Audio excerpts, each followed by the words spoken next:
Hey boys, as I got closer to pouring the concrete footings, I started worrying more and more about some of the bigger trees within striking range of the house. When the wind really blows, you can see how some of the bigger treetops are blown. And there's always the sound of a big limb dropping in the woods. So I'm kind of rusty, but before a tree hits the new house and turns it into a taco, here's some of the technique I always use to take down or to fell a tree. I'll be doing the open face cut, which isn't the right cut for all trees all the time. But if your tree is pretty much standing straight up or generally leaning in the direction that you want it to go in, then it should work out just fine. Step number 1, clear any and all limbs, vines, debris out of your area, because things can get real sketchy really fast when you're taking down a tree. I'm taking a last look at the tree and exactly where I want it to fall. And here's the cut of the neighboring tree that I cut down also. 2 cuts on the left and 1 cut up on the right, as you see. The first cut is going to be right there, the top face cut. When your top face cut is done, roughly 1/3 of the way through the tree, maybe a little better. I think I actually went almost half. There's your top face cut, and the next face cut is going to be the bottom face cut. Now where your top and bottom face cut meet, it has to be really clean. There can't be any chunks of wood left in there, and it's kind of hard to do, but here's a picture where you can see closely. There's no chunks. It's a really clean cut between the top and bottom face cut. But it's kind of hard to do also, so mine wasn't going to be very clean. So you can just take a sledge and knock the happy face out of the face cut and then clean it up with the saw in the corners.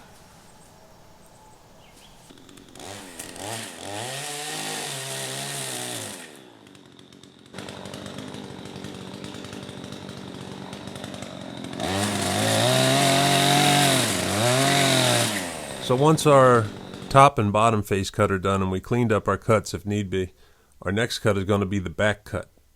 Just a couple few inches above our face cut usually works out just fine to create a hinge.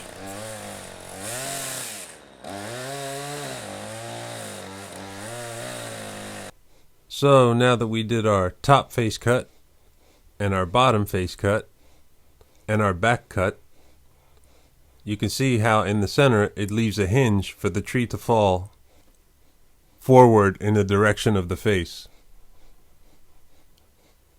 Now I'm going to kind of be speaking generally because not every tree is the same, but here is some tree wedges that you can use in your back cut and drive them in with a sledge to help the tree start its lean and fall.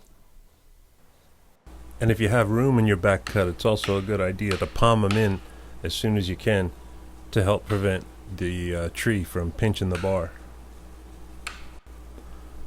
Also, when you're dealing with wedges or anything like that besides cutting, when you have your saw down, it's important to make sure the saw is off when you're not cutting, because the tree will start letting you know when it's ready to go with little sounds that you wouldn't hear if the saw was running when it's just sitting on the ground. Now, as you can tell, this tree is taking its sweet old time. It's already leaning, but it hasn't let go yet.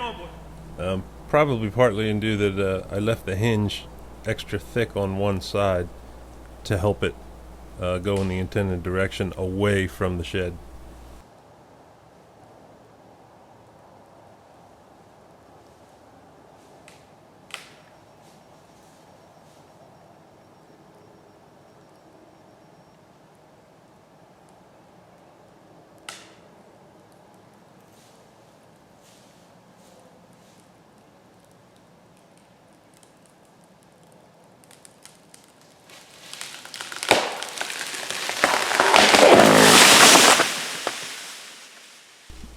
So after the tree fell, you could see where the wedges were, and I also took down the neighboring tree as well. Now that the trees are on the ground, I can let the dogs free after having them inside the truck pulled far away down the lane where it's safe. Now it's time to dice this tree up, make some firewood.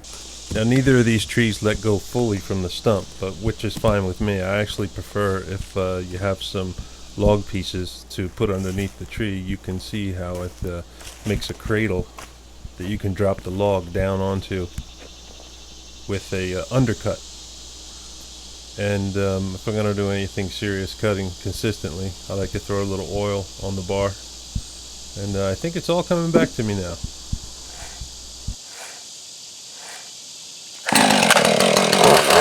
Now this is the undercut. You can start your cut on the top until you feel the tree just pinching just a little bit onto the bar. And then you get up underneath, keeping the tip out of the log's way, and make sure you don't let that chain hit the dirt. And it'll fall right down in that cradle that I made with the logs and make the rest of the tree very easy to dice up.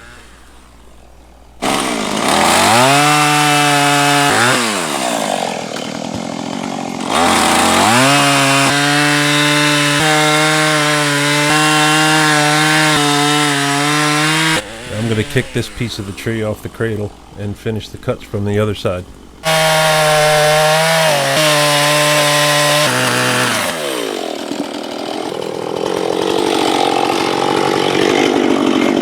Now I'm going to cut the bottom of the tree loose from the stump, and I'm just going to let it fall off to the wayside, and there's about 16 feet of it that I'm going to see if I can get a piece of timber or two out of it.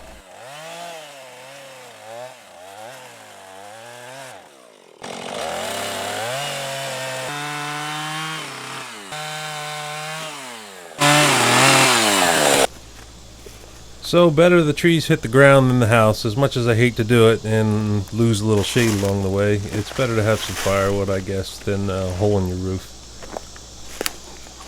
So this has been brought to you by my brand new 450 Husqvarna saw and the Great Pyrenees Nashua.